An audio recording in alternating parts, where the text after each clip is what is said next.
अस्सलाम वालेकुम। आज हम हीमोफिलियस इन्फ्लुएंजा की बात करेंगे, another one of the most important bacteria. और ये बेसिकली रेस्पिरेटरी ट्रैक्ट में आपका it is related to respiratory tract gram negative rod है।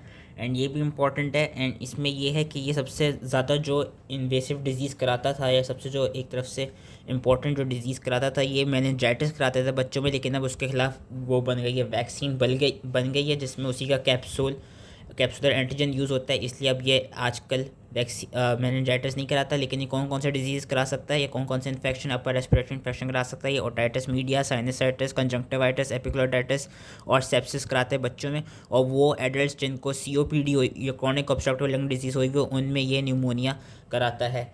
और इसकी भी पीछे से समरी पढ़ सकते हैं। समरी भी काफ़ी उसकी अच्छी लिखी हुई है। इसकी इंपॉर्टेंट प्रॉपर्टीज़ क्या है कि ये small pleomorphic gram negative rods होते हैं, और क्या कहते हैं, इनके पास पॉलीसैकेराइड कैप्सूल होता है। They are also one of the 3 important encapsulated pyogen. हमने न्यूमोकॉक्सिस और मेनिंजोकॉक्सिस ये कहते हैं 2 पढ़े थे।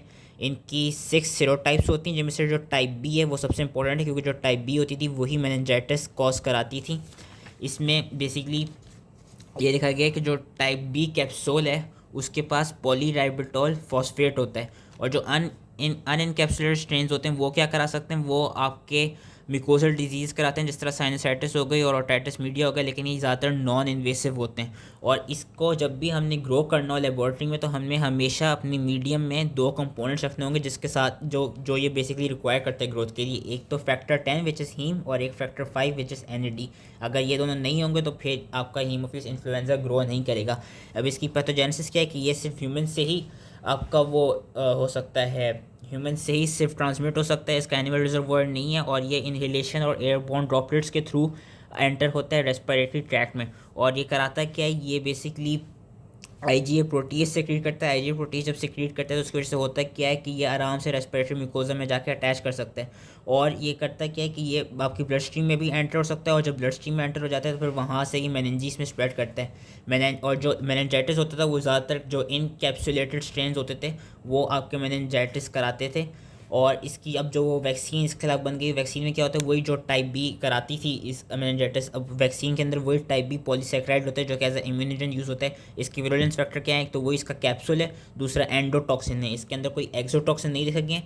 सबसे ज़्यादा इन्फेक्शन ये बच्चों में, जो 6 महीने से 6 साल के बच्चे होते हैं उनमें सबसे ज़्यादा इन्फेक्शन कराते हैं। लेकिन जो बच्चे 6 माह से 1 साल के होते थे उनमें इन्फेक्शन पीक करते थे। और वो पीक क्यों करते थे, क्योंकि उन बच्चों में आपकी जो मैटरनल IgG होती थी उसका डिक्लाइन देखा जाता था। जो मैटरनल IgG होती जो बच्चे में आती है थ्रू ब्रेस्ट फीडिंग, उसकी डिक्लाइन देखी जाती थी। इसलिए इसलिए आपका क्या कहते हैं, breast feeding and also through placenta ये IgG आई बिलीव आती थी।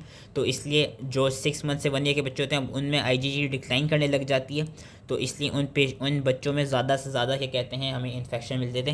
क्लिनिकल फाइंडिंग इसकी क्या है, क्लिनिकल फाइंडिंग इसकी ये है कि ये एक तो फीवर कराता है, हेडेक कराता है, स्टिफ नेक कराता है, ड्राउजीनेस कराता है, साइनसाइटिस और ओटाइटिस मीडिया की वजह से क्या कहते हैं उन साइड्स पे पेन कराएगा। जिस तरह का ओटाइटिस मीडिया हो गया तो वो रेडनेस कराएगा और टिम्पैनिक मेम्ब्रेन की बल्जिंग कराएगा। सेप्टिक आर्थराइटिस करा सकता है, सेलुलाइटिस करा सकता है, सेप्सिस करा सकता है। और रेयरली ये एपिग्लोटाइटिस कराता है। एपिग्लोटाइटिस में होता क्या है कि आपका एपिग्लोटिस स्वॉलन और चेरी रेड बन जाता है। और अगर तो ये बहुत ज़्यादा स्वेल कर गया तो आपको ब्रीदिंग में भी क्या कहते हैं प्रॉब्लम होगा, क्योंकि वो एयरवे की ऑब्स्ट्रक्शन कर देगा।